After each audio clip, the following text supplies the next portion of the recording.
This is Dads and Dunks, your To The Point Wolves Talk podcast. I'm Tom. And I'm Josh. This week, recapping the Wolves' last two games, Julius Randle's all-star snub, and the plot twist that made the first 56 games an emotional roller coaster for the Wolves. Where is this team headed after the break, and who should we protect as the NBA expands? Josh, what's up first? First up, Tom, we have the weekly tip-off. We'll walk through last week's action, the scores, the standout moments, and the storylines that carry us into the week ahead. So this past week, the Wolves were 2-0, short week with All-Star break. A couple blowouts. We beat the Hawks 138-116, and we beat the Blazers 133-109. Tom, what kind of stood out for you between those two games? They felt very similar to me. Yeah, I mean, a wire-to-wire blowout.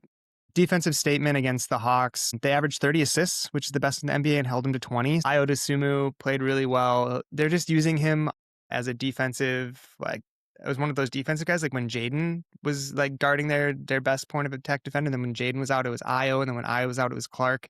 So instead of just Jaden and Clark, they threw Ayo in there right away. A lot of faith in Ayo early on, which is super cool to see. His pace, him when he plays and runs with Bones is really fun too. I know Bones is streaky, but those two getting out and moving together, it feels like a whole different team. Because obviously you had old man Mike in there. You can't look at the lineup stats for him just yet, though. So if you're trying to, don't do it. There's not enough of a sample size. I was going to look and I was like, I wonder what lineups are doing well or not. Well, I was like, no, we can't do this yet. We just have to basically go off the eye test. And I don't know about you, but the eye test for me, Ayo looked really good. And I think Julius obviously is the storyline moving into All-Star break. Yeah, I totally agree with you, especially when you talk about Ayo and Bones kind of getting out and running. You think about those two and Nas coming off the bench. I feel like we really inject some speed, some pace, some quick decisions from the bench unit, which is really fun. I agree with you talking about, you've got Jaden, you've got Ayo, you've got Clark, you've got these point of attack defenders. I really love kind of this mob mentality of you've got all these guys who can defend, who can run. I think it's just a really fun brand of basketball to watch. I feel like we had just a lot more fast breaks, or not even just fast breaks, but we just get the ball and we go instead of, hey, let's to your point, hand it back to Conley. He'll slowly dribble it up. I feel like Julius does that a lot. Even Ant, for being a supreme athlete, kind of takes his time getting into the half court. And when you've got Ayo, Bones, I mean, even Jaden will rip and run. Those guys really get out and you can take advantage of that athleticism. I think it's really fun to see. Yeah, the Ayo, Bones, Ant, Jaden, Nas lineup was one that I just had to note. I thought was super cool. Gorgeous. Really cool. Jaden playing that power forward spot and then going and guarding their point guard. I just love that. And when last week when we had our special guest on, Justin, shout out Justin again, he asked, what is it with you and Jaden? I was like, this is it. This is part of it. Oh, this and the fact that him and Nas are buddies and they're going on spring break together, basically. That's what's happening. I was like, oh, that's cute. Those two. I don't know if you saw that story when he was... Jaden was like, yeah, we're heading out. And he's like, can't tell you where though, the smile on his face. And so I those guys are buds and it would have been a bummer to see them broken up, but that was a cool lineup. Yeah, I love it. And it feels like Ayo's inserted in. He fits really well. I feel like he fits with everybody. To your point, he can run with some of those young guys. He can play defense like Rudy. He kind of does something that aligns with everybody. So he's kind of going to be this connective glue guy, and not to diminish his skills. Obviously he's great going to the basket. He's got a good 3-point shooting percentage. He's a strong defender. But it just feels like, similarly to Nickeil, although they play very differently, he just can do whatever your team kind of needs because he has a very versatile skill set. And I think it's really good where you can throw him in any lineup and he can play point guard, or he can be off the ball, or he can kind of guard a wing, or he can go down and box out and get a rebound. And so he can do a lot of really fun things.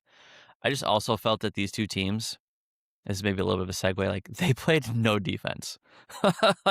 We had 81 points at half against the Hawks.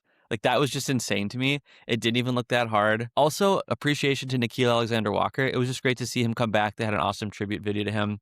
I think he got 7 jerseys from our team. A bunch of guys gave him their jerseys, signed them. I love that guy. I'm so happy that he's doing well. I wish he was on our team, but I just really like Nickeil Alexander-Walker. What a great story. Yeah, Nickeil. I know. I miss Nickeil Alexander-Walker. I think everyone just is really happy for him, though. That was cool. The tribute video and online, everyone just gushing over Nickeil. All the best to Nickeil. Also, the stories they were telling about him. I think it was Rudy. He got traded when Rudy was in Utah, and he was talking about how Nickeil wasn't getting any time at all, but Nickeil was always just first one in the gym, last one out of the gym. Nikhil was that guy that he always had a book because he was trying to better himself, just like so Nikhil, just like reading a book and making sure he's in the cold tub and just working his ass off. So shout out to Nikhil. But yes, storyline though, Julius 41 points, season high, went off 41 points, 14 of 24, 3-7 from three. I mean, wild. Just a wild game from him. Another great one from Jaden McDaniels, 21 points, 6 rebounds, couple steals, couple blocks. Rudy got in there and scored. Ant played well enough. I thought it was funny Ayo played that, well. to your point, that Julius played super, super well against the Blazers, and Denny Avdia was an all-star, and Julius was not. I don't know if that's why Julius played so well and seemed to be trying really, really, really, really hard. Jaden also put the clamps on Denny, and he did not have a very good game. He was, let me look this up, he was 3 for 14. He had 5 turnovers. He was a negative 32 or minus 32 for that game. But I don't know. That really kind of stuck out to me, thinking about like who's an all-star and who's not.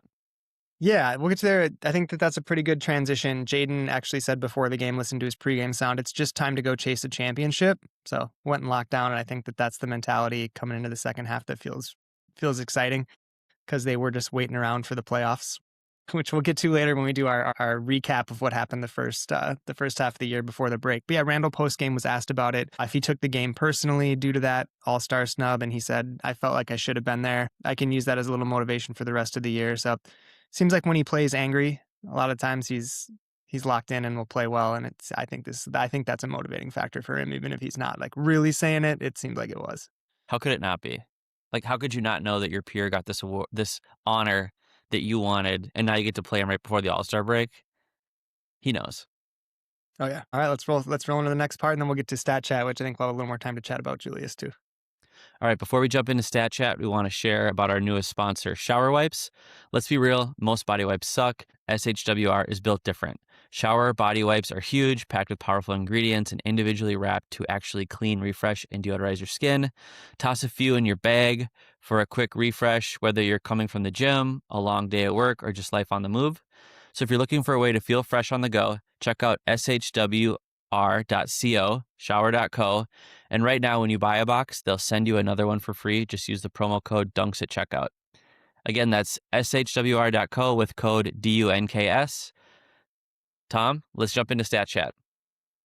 All right, so the relevant stat here is Julius Randle is one of only 7 players this season to reach 1,000 points, 250 rebounds, and 250 assists. The others, Jokic, Doncic, Cade Cunningham, Jalen Johnson, Denny Avdia, Scotty Barnes, all of them are on the all-star team.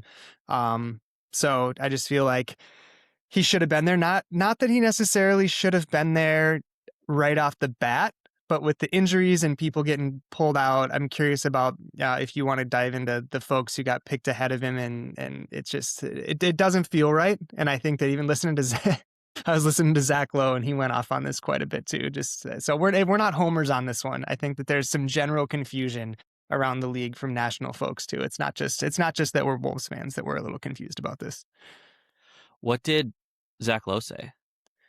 Zach Lowe was just like, how do you basically like, who are you picking and why? Also just really went off on the format and like went off on the fact that it was like an international person was out, and then they just replaced him with another like US based player because one of the teams only had 8. And anyway, just he was going off on the rules, but basically it was just like, you can't be picking those players over Julius. Well, I thought it was interesting that when a couple West guys were out because of injuries, so I think it was Ingram replaced Steph Curry and Şengün replaced SGA. And I thought it was weird that I know that we're doing this like weird World USA format, but when you pick the All-Stars, it's West and East.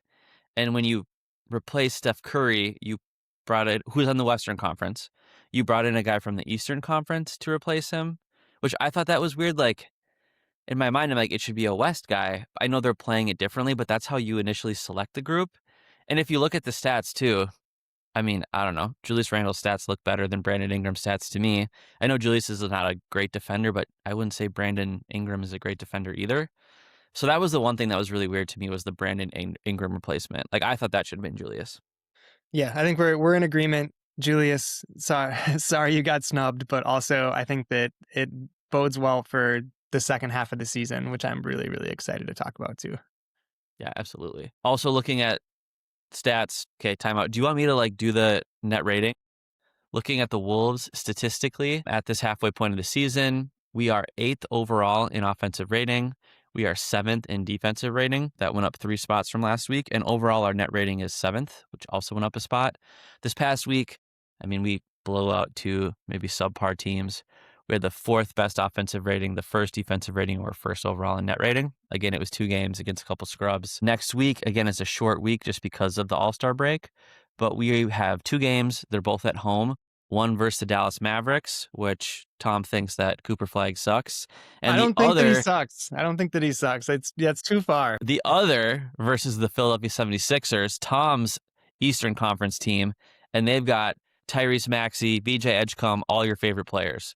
So, Tom, what is the Wolves' record next week? I don't hate Cooper Flag. Cooper Flag was 18 or whatever, 19 years old, came into the league, and just they had him playing point guard, and it didn't look like he was playing very well. And everyone was like, he's amazing. And so early in the year, I was like, he's not playing that well. That is not an all-star right now. Let's pump the brakes on Cooper, but he's playing really well. So I'm sure he'll have a long and wonderful career. I just think do you think top 5 in a couple years for Cooper Flag? Are you putting that like because he was supposed to be the most amazing years. the most amazing thing to ever enter the NBA according to Maybe the in hype like train. maybe in like 6 to 8 years. Yeah, fair. All right. Yeah, I mean that's a win for the Wolves. The Wolves are angry. They're ready for the playoffs. They're pushing through. They're rested. Nas and Julius had their mani pedis together on the beach, getting Important, very important. relaxing, getting their minds right. And then we come in and we take an overtime thriller to win and go 2-0 against my favorite Eastern Conference team, Tyrese Maxey in particular. I think we're 1-1. I think we beat Dallas. I think we lose to Philly. And then people are like, "What's up? Where's the energy? How are they doing?" But hopefully I'm wrong. Hopefully we're 2-0. I will say, this last week we were 2-0. A lot of our listeners, Scott, Ryan, Jordan, there might have been more, but for sure those 3 all called it 2-0. So that was a good week for the listeners. Congratulations. And then we can, at some point we can get, someone can donate us a bunch of money. And if you predict them right, we can give away their money to you. So if anyone wants to do that, we could do that. That'd be No, awesome. maybe I'm optimistic at 2-0 just because we ended strong. And you can notice my background, if you're on YouTube, is very different than my normal background. I'm up at the cabin recording this, looking out at the lake. So maybe it's just the positive, the sunlight and everything coming through that's got me excited and happy and feeling good about this Wolves squad. But maybe when we recap the first half of the season, the negativity train will creep in and I'll have to redo my prediction. Well, before we get there, I just want to think about the standings. So right now, the Wolves are currently 6th. Technically, we're both 8 games back of OKC, but we're tied with the Lakers at 8 games back, but the Lakers have a little bit better winning percentage because they have 1 less loss, but 1 less win. So we're 6th. We're a game and a half out of 3rd. We're only a game up on the 7th seed. So 6th spot, not necessarily where I want to be, which kind of leads us into one big thing, Tom, and kind of how the first half of the year has been going. Great. And before we get into one big thing, I want to shout out another early sponsor. Running out of space in your home or garage, TNT Custom Shed builds high-quality custom design sheds that gives you the extra room you need for storage, projects, or anything you want out of the house but still close by. Upgrade your space and make life a little easier with TNT Custom Sheds. Support small local businesses. Head to their Facebook page or contact them directly at ttcustomshed@yahoo.com. On a note, I did meet the owner of this small business very briefly on my way back up through my hometown. So shout out. I got to finally meet you in person. Really, really good dude. So head on over there and see if you need something, I'm sure he'll be able to hook you up. But one big thing, what do we got, Josh? We want to look at a recap of where the Wolves kind of have been this first half of the year with the All-Star break kind of being, it's a little bit further than halfway through the season, but people kind of think of it as that kind of time to check in. Also, we just had the Super Bowl, so a lot of people who are really paying attention to the NBA that really weren't until the NFL season ends. So just want to kind of think about that in the context of where the Wolves are at. Yeah, and if you had to go 6 or 7 games in each of your playoff series to win the championship, it would be about halfway. But yeah, it's definitely more than That's a good halfway point. to Oh, I didn't think the about that. playoffs. That's a good But point. if you're calculating it, halfway there to hoisting the trophy. So I was going to say, for me, the beginning there, I want to just go back for folks, talk about what's happened. It's been a long season so far. Some people are just tuning in now. Some people have been tuning in, but wanted to sort of go through the big things that stuck out in our minds from the first half. Some of these storylines, things that we maybe are forgetting about as we move forward, so that we can make sure that they're in our minds as we're preparing for the second half stretch post All-Star break. So at the beginning, the big thing obviously was continuity. This team was coming in. They only lost Nikhil. They were going to have their same 5 starters. They were just going to roll through one of the easiest schedules in the NBA early. And they came out and absolutely did not do that. And from right before the first game, when they were like, no, Mike Conley, you no longer are starting. And DDV was shocked because DDV also didn't know when they asked him after the game that he was going to even be starting until like that day. That just threw everything for a loop, because then you didn't have you didn't have DDV's bench scoring. Nas started slow. Obviously, Nas had a tragedy in his family, and I think his took him a little while to get his mind right early in the season as well. Mike Conley's decline was significantly more serious than anybody had really anticipated it would be. So, and then Ant has an injury too. So I don't know, the early season struggles. Do you have anything on that, or things that stood out to you from that early season stretch? I thought the continuity would be a bigger like weapon for us. I thought we would start off quicker, hotter, better, however you want to define that. The fall off for Conley was pretty obvious. I thought Gobert played better than he did last year. I think he's been playing better this whole year than he played last year. I thought that was pretty apparent. I think the volatility of the team was pretty obvious as well. And I think when Ant was hurt, we saw Julius play some of his best basketball from like a Yeah, I think having playmaking, Ant, scoring, like, just kind of like that triple double threat. I thought when Ant was out, Julius seemed really comfortable. And I Julius thought was, that that meant that he was going to be really great all year. And I think he can be, but I think it really showed that when he has more usage, when he gets to be the focal point on offense, he really thrives.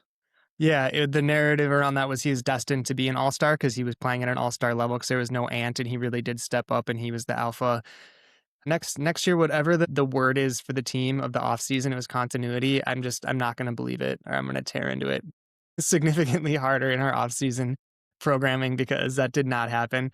The Julius thing, yeah, that's what I forgot about that. Julius stepped in and played really well. Then there was a lot of discussion around, basically Ant's minutes were really just being given to Conley at that point. And then when Ant got injured the second time, all of those minutes really ended up going to Bones, which was Yeah. like a storyline that I don't think any of us really saw coming. So if you have anything on the Bones storyline, I wouldn't have wanted him to be, our starting point guard or anything alongside Ant. But I don't know if you have anything on the Bones arc. I think Bones was definitely played better than I thought. I mean, a guy coming in on a vet minimum contract. I think we've squeezed a lot of juice out of that.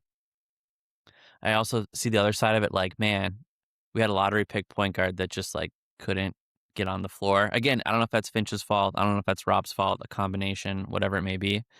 Um, so I think that is interesting. The like, nope, it's not going to be Rob. And we saw that in the preseason. Like Bones was playing in the preseason kind of more than Rob. And that definitely like kind of carried through. I don't necessarily love the Bones minutes. If his shot's on, yes. When it's not, he just like pounds the rock a lot. Sometimes he's a good passer. Sometimes he just gets really like tunnel vision, kind of like Ant, but he's not anywhere near as good as Ant. And he's not very good on defense. Yeah, it's okay to come in the non-Ant minutes and play a little bit of that Ant role, that tunnel Yeah. vision shooting, especially if he's hot. If he's not hot, though, we have other players we can turn to now after the trade. And I think the Rob storyline as well from the first half was really just sad and frustrating for everybody. Wanting to see young players play, him getting sporadic minutes. And then when we're reflecting back, he got minutes in that Nori coached OKC game, even though Nori does rotations, which you mentioned to me before too. But in that game that Finch got ejected, and he played really well. He looked like he belonged. He didn't light up the stat sheet, but he played good basketball against one of the best teams in the league. And then he didn't play any minutes at all the next game again. So I don't know what he had to do to prove to them that he would be okay. But I do think good on Rob for going to a team that's tanking to where he can just go play free and have fun and try to reignite some spark for himself. And And even that, like playing for the Bulls, again, a team that's, I mean, probably trying to lose more than win. I've checked out a couple bits and pieces of a couple of his games since he's been there. He's definitely getting minutes. He's doing some of the things that we like thought he could do, getting to the paint, hitting interesting shots, getting to the paint, and then dishing out for wide open threes. He's also making a lot of really bad decisions. And even Billy Donovan had a quote after their last game, like, yeah, he's really good at like doing the athletic thing, like that first step, like getting somewhere, but he doesn't always take the best shots or make the best passes. But he said something along the lines of like, but we want to like, grow those positives and just kind of wipe out some of those negatives by repetitions, by playing. And yeah, he just didn't get that in Minnesota. And so we saw some of the good, we saw some of the bad, but he kind of has more opportunity because, they're not trying to be a championship winning team right now. Yeah, and other first half of the year storylines was the Jalen Clark, Terrence Shannon Jr. Trek saga. So I don't know if you have anything you want to add on that. I can chime into on the TJ and Clark. Yeah, would you want to add Beringer to that as well? Yeah, I guess for me, just because Beringer was so new that I felt like he probably wasn't ever gonna, in my mind, get run. Even though I think he's proved that he deserves a little bit, and we can talk about why we think that is from his limited first half. The Rudy being out and Beringer being in, that also happened the first half of the year, so we can go there too. Yeah, I think it was interesting for those guys. I mean, unfortunately for Terrence Shannon, like I think he's just been hurt the whole first half. And he's a guy who just relies on physicality, his athleticism, explosiveness. And if your foot's not right, that's, if you talk about your kinetic chain, that's really impactful. And so to not have that, I think really impacted his ability to be an impactful player for us.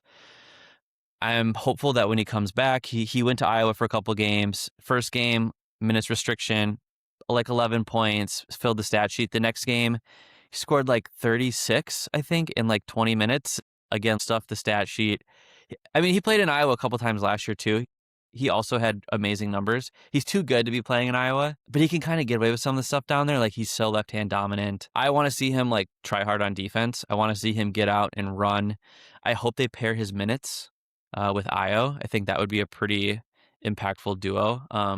Thinking about like getting the ball, running down the court. But I think the first half, yeah, it was a bummer because he was injured. Jalen Clark kind of is what he is. He's probably a guy, and maybe I'm underestimating him, who's like an 8th, 9th, 10th man on a decent team who maybe plays some nights, maybe doesn't. He can play defense.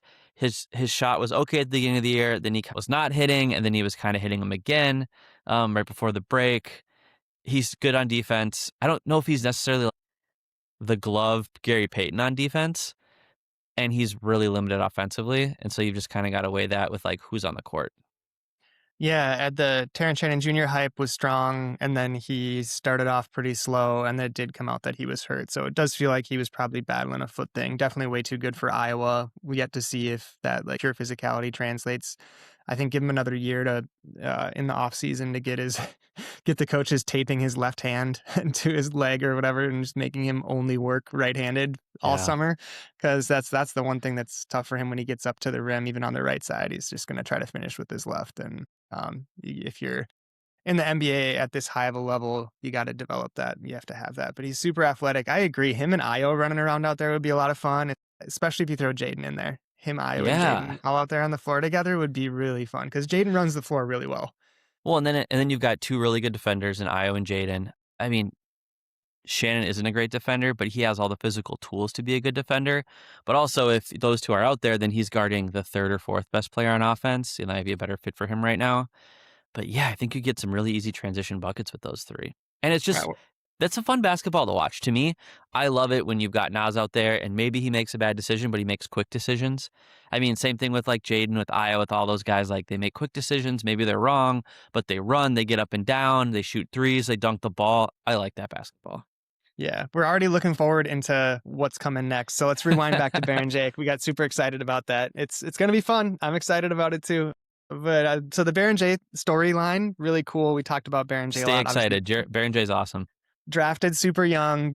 Beringer wasn't getting any minutes because they were developing him down in Iowa, which makes total sense. Young, raw player, give him time. They had him up in Minnesota for quite a while, actually, on the end of the bench before sending him back down to Iowa, which I think was good acclimation to the team and probably spending some time with Rudy. Rudy made some poor decisions and had to sit out a game, and so Beringer got some run. And while he's raw and goes after everything, he plays super hard, and he's big, and he gets blocks, and he gets rebounds, and he finishes at the rim, and he's scrappy, and just feels like he just has a feel for the game at such a young age, just a natural instinct for the game that you can see. But then, of course, he didn't get really any time after that again. And I understand you're trying to win games. You have Rudy, you have two other big men, big-ish men, I guess, that you're playing out there. Would like to see him get a little bit more, but that his story and his ascension is super positive from the first half of the year too. Yeah, I love the Beringer minutes. I read Chris Hines, Star Tribune had an article about Beringer a while back, and he noted in there that one of the reasons he started up with the team, even though he's sitting on the end of the bench, was we had some French-speaking coaches, and there were no French-speaking coaches at Iowa, and so they really the language barrier was a big reason why they wanted to get comfortable with different, I don't know, phrases and coverages, and he needed that like translation. He needed those French speakers to help him kind of get that level of comfort before he went down there. When he plays, I mean, he's impactful in the role that he has. I mean, he's not some guy who's dribbling the ball or shooting jump shots yet, and maybe he never will be, but he's really good at the pick and roll. He's good at rim running. He's a good offensive rebounder. He's good around the rim. He's great on defense. He's got great feet. He's got really good hands. He tries really hard. And so, yeah, he hasn't got the minutes that maybe we would like for him to get. And again, there's some reasons for that. But I do feel like I would love to see Finch in the second half of the season when you see a sluggish Wolves team, when we're low energy, when we're just not doing the things that we need to do. They pull the switch or they hit that button, to put Beringer in, and he can just inject some energy and athleticism and effort into the game. That's what I see being maybe one of his biggest strengths in his young career so far. Yeah, when I think it's one of the post games recently, they asked Jaden about Beringer, and I think he said he's good, but something to the effect of like, when his time comes, he's gonna be really good. And I think that's just a reference to that they know he's so raw, but they really Yeah. like him, and they're pretty high on him too in that locker room.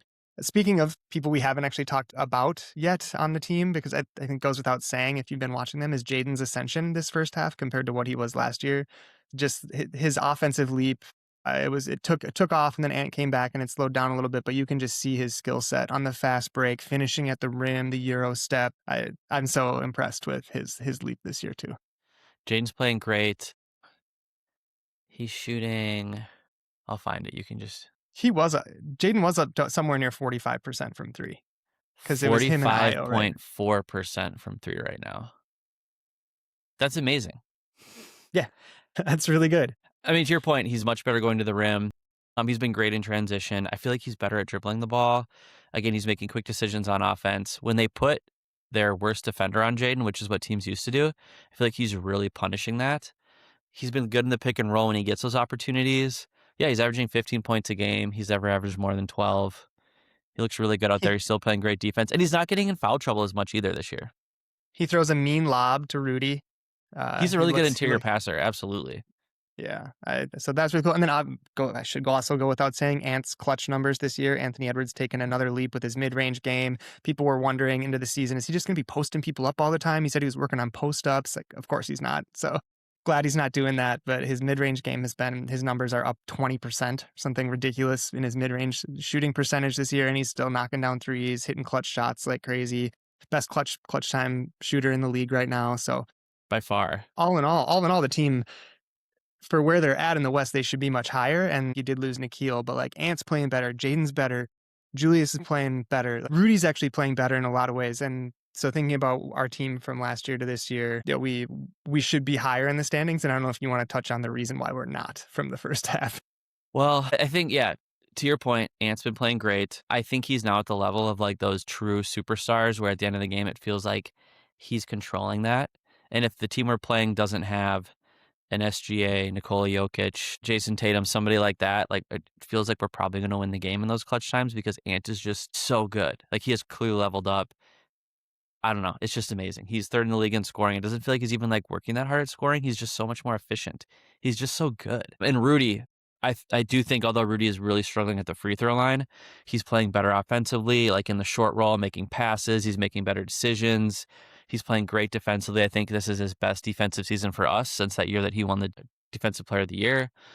Nas started off, to your point, rough, and he's been playing great. I think the reason that we are where we are in the standings is just effort, is trying hard, is some of the things that unfortunately feel very controllable. Maybe I shouldn't say unfortunately. Like maybe it's fortunate because you could control it and just play better, but it feels like we just don't show up every time there's a game to win the game. And I guess my main takeaway is like the effort, the defense, the leadership thing. Again, Ant is a young superstar. He's 24 years old. Maybe he'll get better at this. But to me, those kind of highs and lows, it's kind of a bummer when your second best player, Julius Randle, or your second best offensive player, Julius Randle, is even bigger extremes when it comes to like that waxing and waning of effort, intensity, leadership, kind of want to be there. And so I don't know, just looking for this next part of the season, can those guys figure it out, or can they take turns being leaders, or is this a Finch problem? Is this like, hey, you're the coach, you should make this happen? It does feel like this might have been maybe the most up and down part of Finch's coaching career with the Wolves. I don't know, maybe that's just me.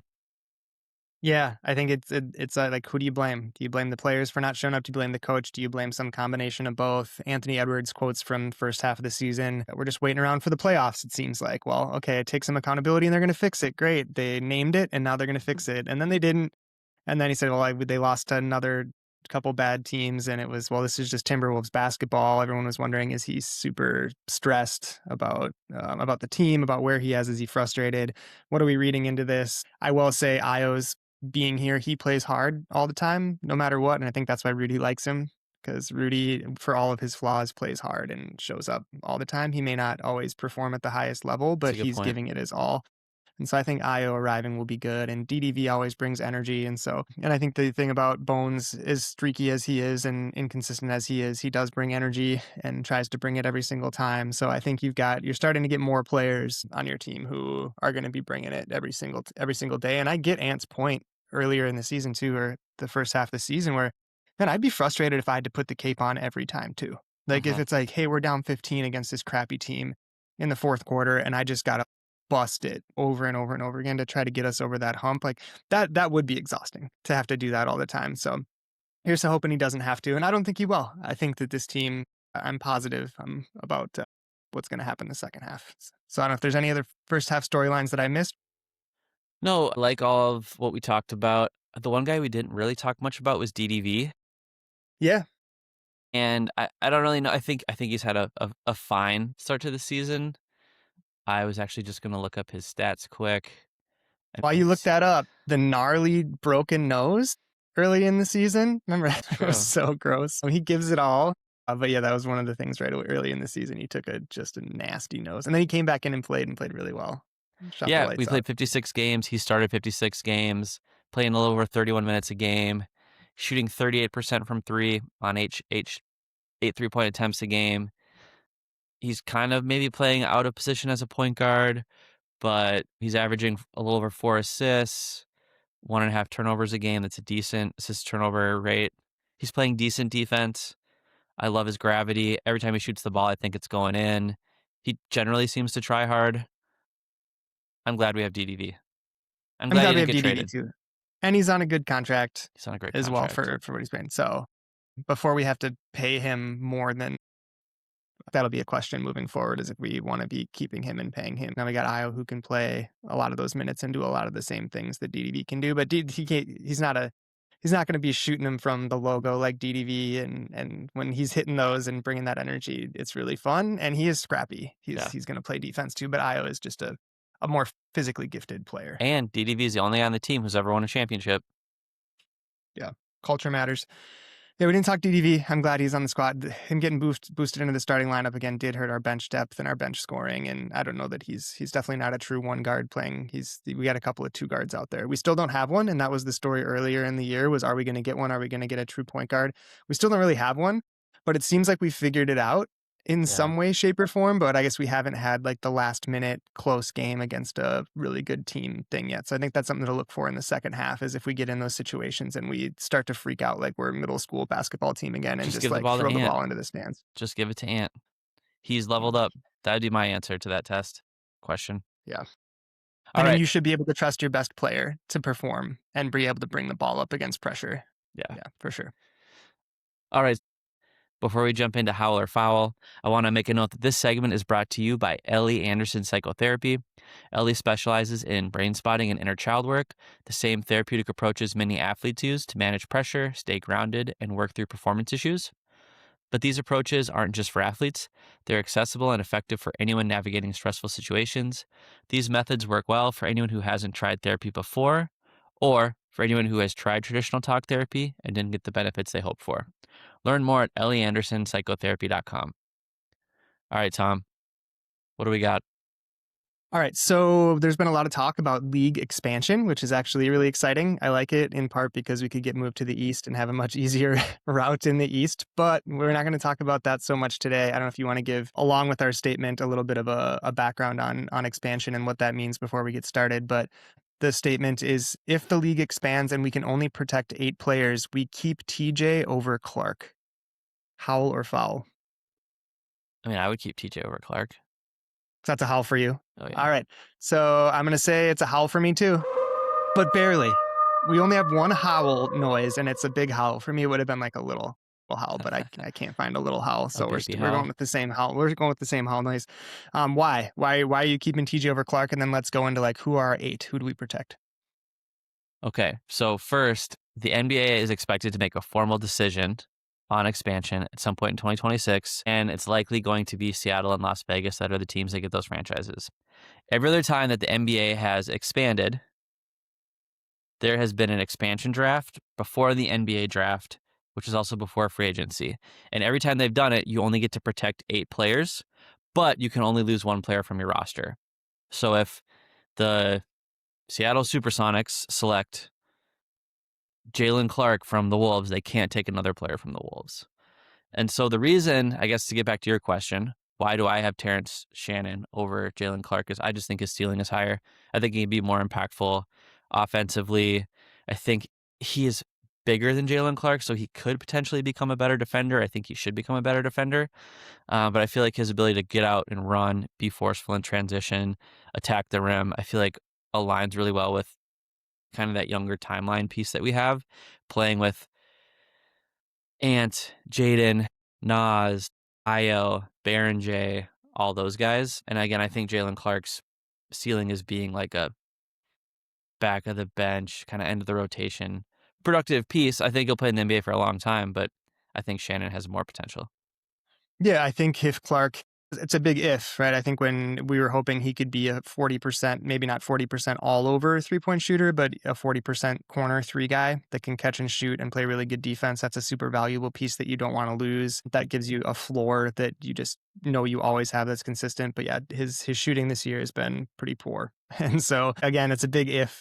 If he had been shooting better, I would probably go Clark, just because that 3-and-D guy is really valuable on a team just to plug and play. But I agree, the upside on TJ seems higher. Hopefully that preseason hype comes to fruition. But based on that, I agree. Who are your 8 then that you would protect on this squad?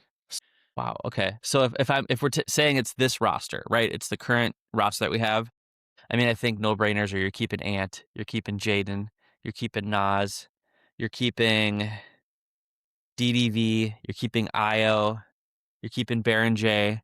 That's 6. And then once you get to 6, I feel like, okay, then you've got Terrence Shannon, you've got Rudy Gobert, you've got Julius Randle, you've got your boy, Jalen Clark, and maybe you've got Rocco Zakarski. I mean, he looks good in the G League and he's big and he can shoot. But I think if my for sure 6 are Ant, Jaden, Nas, Beringer, DDV, Ayo, I think my last 2 would be Rudy Gobert, because Rudy Gobert is still super impactful. He's on a decent contract. And then it's between Terrence Shannon and Julius Randle. And I'm not a big Julius Randle fan, so I think I'm keeping Terrence Shannon Jr. I'm That's sure that's wild. dumb. But I think that you could spread his usage amongst other players. I think we need to get better defensively. I don't like his moodiness. I'd rather Yeah, so not that's why get rid of him, but I don't know. Maybe it should be I Terrence guess it would Shannon be. then. Yeah, I guess it'd be next year. If they're playing 27-28, it would be like after next offseason. And so who knows if we're keeping DDV? Who knows about I think there's a Our lot of. doesn't fit with those guys, so like I don't know if I could somehow fix that. I mean, but Yeah, I'd and want I to would get fix something it. for him. Like to your Yeah, I point. would just trade. I Yeah. would just trade Randall and Gobert, because at this point we get through Oh, next year. You have Randall and Gobert and their contracts. You got Beringer who can step in. You got Nas who can step in, and so then you're cool. Whoever we get back from them, even if we're just getting draft capital back from them, then we trading still would both have of to. Julius and Rudy. I'm trading both of them after next So season. is Yeah, is after next season. yeah. Okay. So Beringer or is our trade starting deadline or five. whatever. Beringer, not this coming year, but the next year will be in the So starting it'd be five. like Io/DDV, maybe point guard, and then it's Ant, Jaden, Nas, Beringer. Yeah, and we'll get more guard depth. We'll Yeah, get more players, but I think you can't let them go for nothing. that team would And be fun. I think also you're just protecting yourself. And the Rocco part of this I like, and that's sneaky because I didn't think of that, but I love what I'm seeing with Rocco, and it's just I'm such a homer in that. But he looks like he could be a rotation big, a backup big if he He's keeps huge. developing. He's 7'3". He's giant. And he can shoot. And he's definitely like not a great athlete, but he blocks a lot of shots just because he's huge. How's he so long? You're Yeah. 7'3". That's ridiculous. I mean, he's Donovan Clingan size. Donovan Clingan is massive.